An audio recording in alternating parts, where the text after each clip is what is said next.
Hello అండి, ఈరోజైతే most special recipe వచ్చేసి షీర్ కుర్మా అండి. ఈ షీర్ కుర్మాని చాలా సింపుల్ వేలో క్విక్గా ఎలా ప్రిపేర్ చేసుకోవాలనేది నేను చేసి చూపిస్తాను క్లియర్గా. ఇక్కడ టేస్ట్ అయితే అమేజింగ్ అండి, చాలా బాగుంటుంది. Welcome to my channel. ముందుగా దీనికోసం నేను ఇక్కడ స్టవ్ వెలిగించుకొని ఒక బౌల్ పెట్టుకున్న తర్వాత దానిలో 2 స్పూన్స్ వరకు నెయ్యిని వేసుకున్నాక దానిలో డ్రై ఫ్రూట్స్ అన్నీ కూడా ఫ్రై చేసుకుంటున్నాను. ముందుగా బాదం పప్పు, జీడిపప్పు, అదేవిధంగా పిస్తా పప్పు, అలాగే మిగతా మీ ఇంట్లో అవైలబుల్గా ఉన్న ఏ డ్రై ఫ్రూట్స్ అయినా వేసుకోవచ్చు. అంటే water melon seeds, sunflower seeds, pumpkin seeds, ఇలా ఏవి అవైలబుల్గా ఉంటే అవి వేసుకొని ఈ విధంగా లో ఫ్లేమ్లో నెమ్మదిగా ఫ్రై చేసుకోవాలి. ఇందులో కొన్ని కిస్మిస్ కూడా వేసుకొని బాగా ఫ్రై చేసుకోవాలి. వీటిని సన్నగా కట్ చేసుకొని ఫ్రై చేసుకోవాలి. కావాలంటే వీటిని ముందు రోజు నైట్ నానబెట్టుకొని కూడా నెక్స్ట్ డే సన్నగా కట్ చేసుకొని ఫ్రై చేసుకున్నా కూడా బాగుంటుంది. ఇలా అన్ని ఫ్రై అయిన తర్వాత వీటన్నిటిని కూడా సపరేట్ చేసుకోవాలి. ఇక్కడ నేను షీర్ కుర్మా ప్రిపేర్ చేసుకోవడానికి మామూలు సేమియా కాకుండా ఇలా సేమియా అని దొరుకుతుంది కదండి, మనకు అన్ని సూపర్ మార్కెట్స్లో, బయట అన్ని షాప్స్లో కూడా అవైలబుల్గా ఉంటాయి. దీనిలో రోస్టెడ్వి ఉంటాయి, అదేవిధంగా ఇలా ప్లెయిన్గా కూడా ఉంటాయి. రోస్టెడ్ అయితే కాస్త బ్రౌన్ కలర్లో, ఇవి వైట్గా ఇలా ఉన్నాయి కదా. ఇక్కడ నేనైతే ఇలా ప్లెయిన్గా ఉన్నవే తీసుకొని అదే నెయ్యిలో మనము ఇంతకుముందు డ్రై ఫ్రూట్స్ ఫ్రై చేసుకున్నాం కదా, అదే నెయ్యిలో ఇంకాస్త నెయ్యి యాడ్ చేసుకొని దీన్ని కూడా ఒక 150 గ్రామ్స్ వరకు తీసుకున్నాను. ఇక్కడ నేను అది మరీ పొడవుగా రౌండ్గా చుట్టల్లా ఉంటుంది కదా, దాన్ని కాస్త కట్ చేసుకొని ఇలా వేసుకొని ఫ్రై చేసుకున్నాను.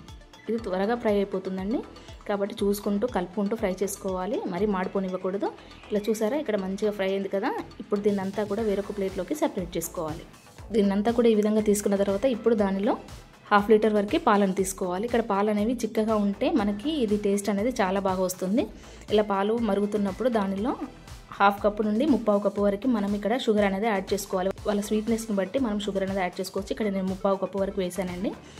ఇలా వేసుకున్న తర్వాత పాలు బాగా మరుగుతున్నప్పుడు ఇప్పుడు మనం ఇంతకుముందు ఫ్రై చేసి పెట్టుకున్న సేవియాను దీనిలో యాడ్ చేసుకోవాలి. ఈ సేవియాను మనకి కుక్ కావడానికి ఎక్కువగా టైం పట్టదండి, చాలా త్వరగా కుక్ అయిపోతుంది.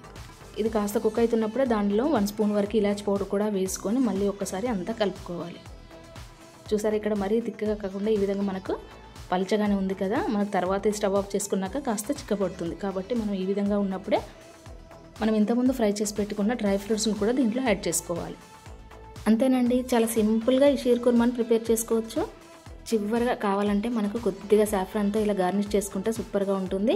ఇది కేవలం ఆప్షనల్ అండి, కుంకుమ పువ్వు అవైలబుల్గా ఉంటే వేసుకోవచ్చు.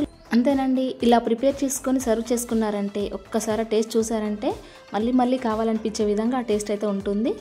మనం ఇంట్లో చిన్న చిన్న అకేషన్స్ కానీ ఫెస్టివల్స్ అప్పుడు కానీ ఇలా చాలా సింపుల్గా ప్రిపేర్ చేసుకొని క్విక్గా మనము సర్వ్ చేసుకోవచ్చు.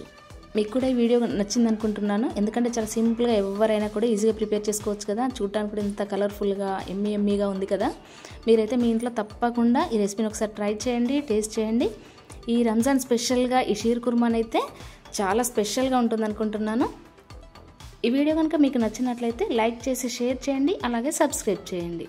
Thanks for watching.